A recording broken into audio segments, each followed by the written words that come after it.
See anything? I never figured out what do you do with it, but it doesn't matter. The thing is, you just had a 30-minute workout, and you experience the same pump as somebody does for an hour and a half. So there's not really a difference here. You know, probably the same pump. Did 30 minutes. That's all you need. Because of the fact that you knew that you're only doing so much, you mentally got yourself involved in each set much more efficiently than you're doing. If you knew that you had 4 sets of this and 4 sets of that. If you have 4 of each exercises, you will never train intense. You just do long work. And that is not what's producing muscular growth and strength. To a certain degree, it does, but not efficiently. I mean, as efficient as this does, because you know, it's all an effort thing. And even with, it sounds dangerous to some people say, well, what if I hurt myself? You don't hurt yourself because you're going so slow. Your cadence is so slow. Everything's controlled. We don't use weights that you can't even hold in a fully contracted position.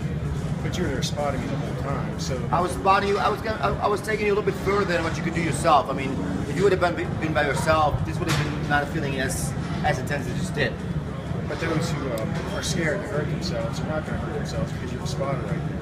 Correct. Well, if you on your own you start doing something like, for example, forced reps, and you start bouncing weight up and down, that's when this becomes dangerous, of course, because you are working with maximum effort. You're working all the way out to failure. And once those last 2 or 3 reps where you go all the way out, you can't move anymore.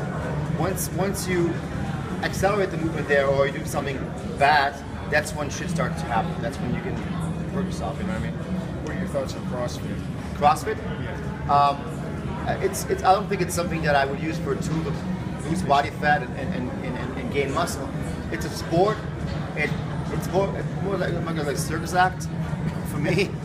I mean, I admire these guys or girls for their skills they have, but I wouldn't put it in a category of healthy exercise routine for someone that wants to lose weight and build muscle. It's definitely not the way to go. Yeah, you will definitely you will ruin yourself. You will hurt yourself. You will hurt your joints. There's no way the body's made to do such ballistic movements, even if it's just your body weight or with these rubber plates or whatever they're using. Even if it's just that, it's just asking for trouble. And you might get away with an athlete for quite some time, but even then you're going to get hurt. And the key is really to train for strength in a very safe environment with machines. You can do it free weights, of course, but with very controlled movements. And then if you want to learn the skill of the CrossFit, you know, you're going to have to learn. You have to do that too if that's what you want to do as a sport.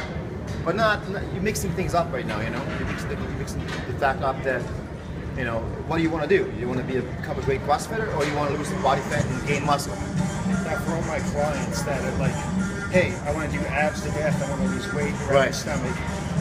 What's the percentage? Like, you can do ab work all day long. It's not going to do shit. You could do ab work. Percentage? It's done in the kitchen, correct? It's 98% all related to calorie reduction and you know, macronutrient control. In other words, having the right amounts of carbohydrates and proteins, fats, and the right amounts or the right types of food that don't cause a high insulin response spike. So eating, you know, things like sweet potatoes and brown rice and chicken, fish, and you know, lean proteins. Very, very basic, really, and it's all really about a calorie destruction issue. Once you get to the point where you actually start losing fat, you will see your abs come through, and with most of the movements that you're doing right here, what we're doing, you're working your abs actually all the way. Yeah. Okay.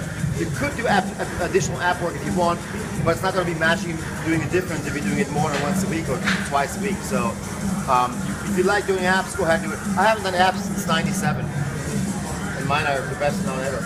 And you get cut up for your contest by eating right and breaking. I get cut up for my contest by eating right, calorie restriction, never one ab workout. That's it. There you have it. Yeah, that's all you need.